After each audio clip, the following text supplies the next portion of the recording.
Fala aí, turma, tudo bem com vocês? Vamos para a nossa última aula da semana 6.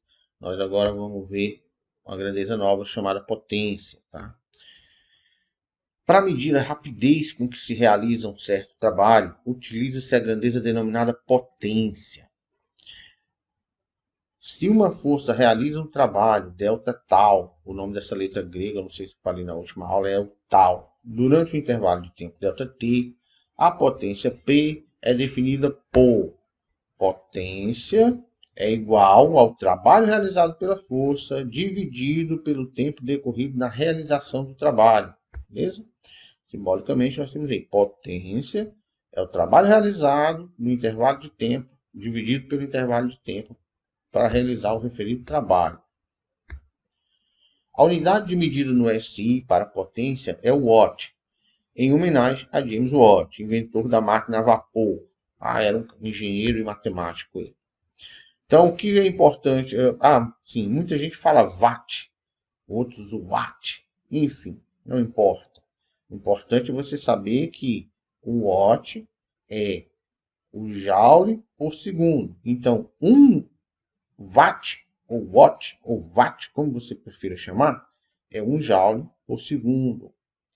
Utiliza-se um múltiplo dessa unidade com muita frequência, o quilowatt, tá? 1 kW é 1000 watts, ou watts, beleza? Lembra que esse K aqui indica 1000. Por exemplo, 1000 gramas a gente chama de quê? 1 quilo, que é 1 kg. 1000 gramas, 1 quilograma, beleza? 35 quilowatts, era um exemplo. Se uma máquina, você vê escrito numa máquina a potência de 35 quilowatts, isso quer dizer que essa máquina realiza 35.000 joules por segundo de trabalho. Beleza? É a potência dele. Vamos para um exemplo aqui. Ó. Um operário em uma construção eleva com velocidade constante um objeto de massa m igual a 20 kg até uma altura d de 3 metros, gastando um tempo ΔT de 10 segundos para realizar essa operação. Então, tá aqui o exemplozinho, tá? Ele puxa a corda, a polia transfere o sentido da força de baixo para cima. Ó, ele puxa para baixo, mas a polia inverte o sentido da força, fazendo a força atuar para cima. Hein? Qual o valor da força F que o operário deve exercer para que o bloco suba com velocidade constante? Considere G igual a 10 metros por segundo quadrado. Então, observe bem. Hein? Quais forças estão atuando no objeto? O peso apontando para baixo e a força apontando para cima, na mesma direção em sentidos opostos. Se o objeto se move em velocidade constante, tá? Se a velocidade é constante, qual é a força resultante no objeto? Zero, né? Nós vimos que força é igual a massa vezes aceleração. Se não tem aceleração, é porque as forças que atuam no objeto estão se anulando. A resultante é zero. Então, ó, movimento uniforme, resultante é igual a zero. Logo, a força F, o módulo da força F, é igual ao módulo da força peso. Como que calcula a força peso? Massa vezes aceleração da gravidade. Ele disse para a gente usar 10, então fica 20 da massa vezes 10 da gravidade, 200 newton. Então, se a força peso é 200 newton, quer dizer que a força F também é 200 newton. Qual o trabalho que o operário realiza nessa operação? Então, trabalho, lembre-se que é força, deslocamento, cosseno do ângulo entre a força e o deslocamento. Nesse caso aqui, olha só, o deslocamento é para cima, correto? O deslocamento é para cima.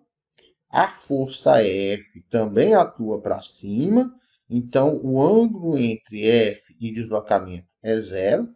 Cosseno de zero vale 1. Então, o resultado disso daqui é 200 vezes 3 vezes 1, que dá 600 joules. Se eu te perguntasse qual é o trabalho realizado pela força peso, tá? Aí você vai ver, olha, a força peso atua no sentido oposto do deslocamento. Então, cosseno aqui é menos 1, tá? E a força peso dá menos 600 joules, beleza? Qual a potência desenvolvida pelo operário? Então, potência é o quê? É o trabalho realizado dividido pelo intervalo de tempo.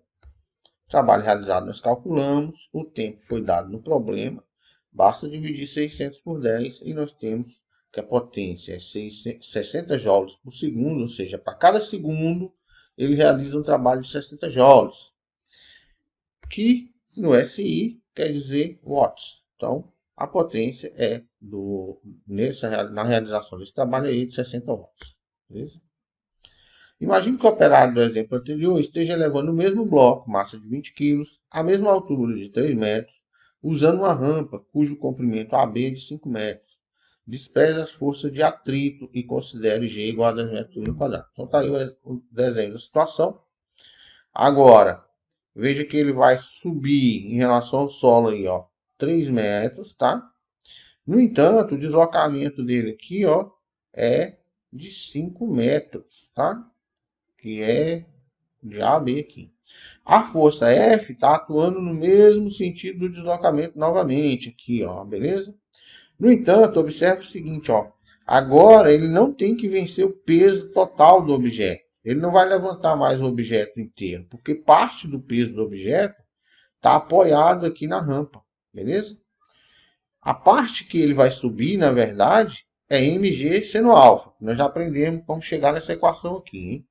Já que não tem atrito, as únicas forças que estão atuando aí, ou melhor, a força resultante do objeto é F menos mg aqui, hein? Porque a componente normal do peso em relação ao plano, que é essa daqui, ó, se anula com a força normal, que é a reação do plano na caixa. Okay? Então, qual o valor da força F que o operário deve exercer para que o bloco suba na rampa com velocidade constante? Ora, então, de novo aqui, ó, para subir com velocidade constante, a força F tem que ser igual a mg seno alfa aqui, ó, beleza? Nós já aprendemos a calcular. Então, tá aí, a força F é igual ao peso seno alfa, peso é mg, então mg seno alfa, força 20 vezes 10, o seno de... Qual era o ângulo lá? Ah, tá, perdão. O seno desse ângulo aqui, ó, é cateto oposto. Quem é o cateto oposto aí? 3 metros. Dividido pela hipotenusa, que é 5. Então tá, ó, 3 quintos, tá? Fiz a continha. A força F é de 120 newtons, tá? Veja que ele precisa fazer menos força agora, hein? Lembra, vamos voltar aqui o exercício, ó. Ó, qual era a força que ele fazia? 200 newtons, tá? Que era o valor do peso total do objeto. Agora, como tem a rampa, ele faz menos força. A força que ele exerce agora é de apenas 120 newtons, tá? Então, observe que ao usar o plano empinado, torna-se mais cômodo para o operário suspender o objeto, pois ele tem que exercer uma força menor do que o peso do objeto. No entanto, ele paga um preço por isso. Qual é o preço? Ele agora trabalha por uma distância maior, tá? Se aqui ele tinha que o objeto era a força que ele exercia era para erguer 3, ou melhor, o deslocamento era apenas de 3 metros, porque ele continua erguendo 3 metros, mas agora o deslocamento são 5 metros, tá? Nesse caso, qual é o trabalho que o operário realiza para elevar o objeto? Vamos calcular, ó, 120 vezes 5, que é o deslocamento agora, 600 joules, ou seja, o trabalho foi exatamente o mesmo. O que ele ganhou foi economia de força, tá? Mas a economia de força que ele obteve, ele pagou um preço tendo que trabalhar por uma distância maior. Ok, vamos lá. Frequentemente ouvimos no noticiário a informação de que a potência da usina hidrelétrica de Itaipu é de 12 milhões de quilowatts.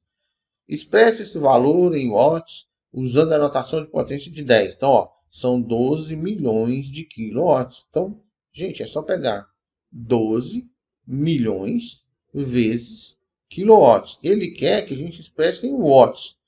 Cada quilowatts são 1000 watts. Então, isso aqui dá 10 ao cubo. Isso aqui ou perdão, 10 ao cubo, isso aqui são 12 milhões, milhões são 6 zeros, é 12 vezes 10 a sexta. Então, ó, 12 milhões vezes 1000, já passei para cá, tá? 1,2 para notação científica, vezes 10 a sétima, vezes 10 ao cubo. Opa, eu não botei aqui o resultado final. Mas enfim, olha aqui, ó. 1,2 vezes 10 a sétima. Deixa eu dar uma pausa aqui, irmão. Tá arrumado aí, então, ó. Opa. 1,2 vezes 10 a décima watts, beleza? Letra B. Durante quanto tempo a usina deve operar para realizar um trabalho de 240 bilhões de joules? Então, olha só, nós temos aqui nossa equação. Potência é o trabalho no intervalo de tempo. Ele deu o valor do trabalho, 240 bilhões de joules. A potência a gente calculou no exercício anterior. Então, o que eu preciso saber? O intervalo de tempo, tá? Basta isolar o intervalo de tempo nessa equação. Fiz aí a álgebrazinha, passou para lá, veio para cá. Agora a gente substitui. 240 bilhões são 2,4 vezes 10 elevado a 11. Enquanto que a potência a gente calculou no exercício anterior, 1,2 vezes 10 elevado a décima, né? Divide o número aqui, 2,4 por 1,2 dá 2. 10 elevado a 11 dividido por 10 elevado a 10. Na verdade, 10 elevado a décima primeira dividido por 10 elevado a décima. Conserva a base, subtrai os expoentes, 11 menos 10 dá 1. Isso fica 2 vezes 10 a primeira segundos, que é 20 segundos. Então, 240 bilhões de joules de energia em apenas 20 segundos. É muita potência, tá? Muita potência mesmo. Se a usina operar durante 10 minutos, qual o trabalho total que ela será capaz de realizar? Veja que bem agora nós queremos saber o trabalho, tá? Isolando na nossa formulazinha lá, o trabalho é a potência vezes o intervalo de tempo, tá? Ficou ao contrário aqui, mas não tem problema. Ó, nossa fórmula, potência, trabalho dividido pelo intervalo de tempo. Eu quero saber quem? O trabalho. Então, como o tempo está dividindo o trabalho, ele passa para lá multiplicando, tá? Fica aí. Trabalho é potência vezes o intervalo de tempo. Acontece que a nossa potência é em segundos e esse cara está em minutos. O que eu preciso fazer? Cada minuto desse aqui vale quantos segundos? 60. Então, 10 minutos são 10 vezes 60. E aí, isso daqui fica 10 vezes 60 dá 600, né? Já fiz aqui, ó, 600 é 6 vezes 10 ao quadrado, né? Nós já temos a potência desde o exercício anterior, 1,2 vezes 10 a décima. Agora, 1,2 vezes 6, 7,2.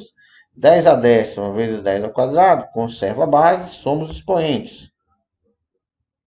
10 a oitava, por que eu vou ter... Não, perdão, tá certo, 10 a décima segunda, beleza? Então tá aí, ó.